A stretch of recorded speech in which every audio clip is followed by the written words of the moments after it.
Specifically, current law fiscal policy will reduce the growth of output slightly in 2012 and significantly in 2013 through a combination of large tax increases and large spending cuts. Our projections incorporate the upcoming expiration of the payroll tax cut and emergency unemployment benefits, the expiration of the tax cuts enacted in 2001, 2003, and 2009, as well as other expiring tax provisions. The constraints on spending imposed by last year's Budget Control Act, and the winding down of the budgetary effects of the 2009 Recovery Act.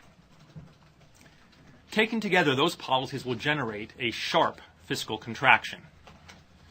In addition, the excess number of houses, loss of wealth, run-up in debt, and other legacies of the economic downturn are continuing to weigh on household and business spending.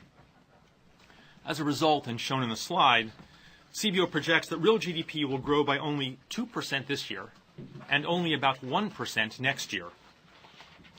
We expect economic activity to quicken after 2013, but real GDP to remain below the economy's potential through 2017.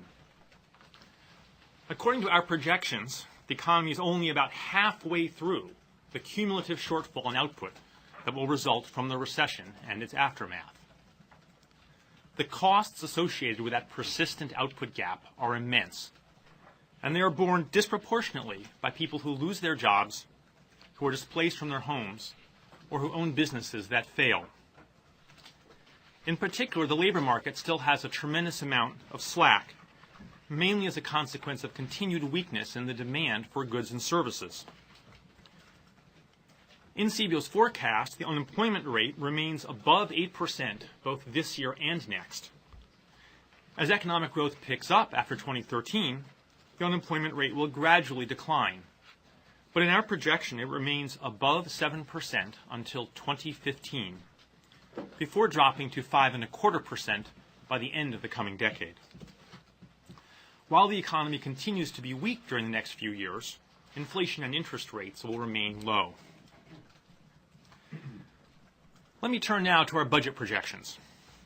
Under current law, we expect that this year's deficit will be about $1.1 trillion. At 7% of GDP, that is nearly 2 percentage points less than the deficit recorded last year, but still larger than any deficit between 1947 and 2008.